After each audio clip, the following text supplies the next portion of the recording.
I want to have you on is you have this new website called voteratlas.io, which is this way to track Indian American and South Asian voters and candidates running for office. We were saying at the top of the show, there's always so many conversations about the Hispanic vote, the African American vote, even like the soccer mom vote. But we, for whatever reason, there's not as much emphasis on the Asian and South Asian voter demographic, which is a really important and large voting bloc in the United States.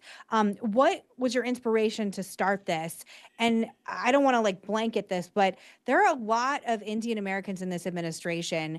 Is it fair for me to assume that Indian Americans trend more conservative? I would say it's actually the other way around. I think we are not a so when people talk about the Hispanic voting bloc or the African American voters, and for the last 20 years there's been, you kind of know, okay, they're going to go Democrat, they're going to go this way, and I think starting to change a little bit, but even then on a general basis, I think most people would say this group votes this way, and I think it's Indian Americans are not that way. I would say as a share of the population, they trend Democrat.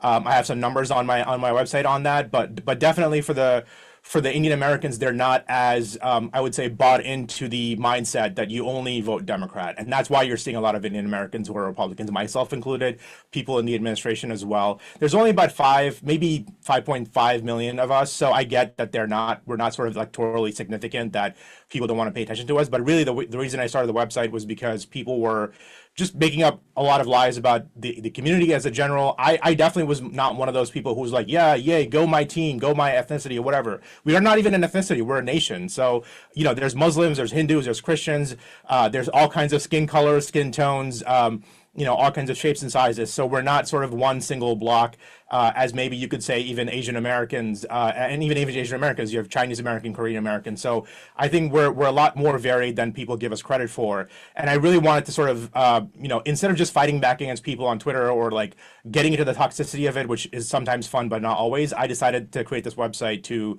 if you want to see, hey, who's in my district, how many are there, right? So people will be like, there's millions of Indian Americans in my district, and you look at the data, there's not even like 10,000, there's not even like 5,000. So my website is basically designed to show any population of Indian Americans above 4,000, count them through the immigration numbers, through the Small Business Administration, every publicly available data that's out there, home mortgage, all kinds of information, Google, looking for temples, Indian restaurants, that kind of thing. But I'm not doxing anybody. I'm just putting together the statistics of where we are in a significant way in any part of the country. So I think right now I only track about 102 districts out of 400 plus districts. So the idea is, again, to basically say, look, you can believe whatever you want to believe on Twitter or social media about Indian Americans, or you can go to voteratlas.io. Look at there's a map there. There's two maps. There's multiple levels of statistics and information. There's economic data, so where our economic presence is. And yeah, most of us are on the bi-coastal areas, California, New Jersey, New York, that kind of a thing. It's starting to change, obviously. The Texas conversation has become a huge thing lately on social media. But it was just designed to give people publicly available information that is, citable, that is trackable. It's not, fake information that people are sending out there.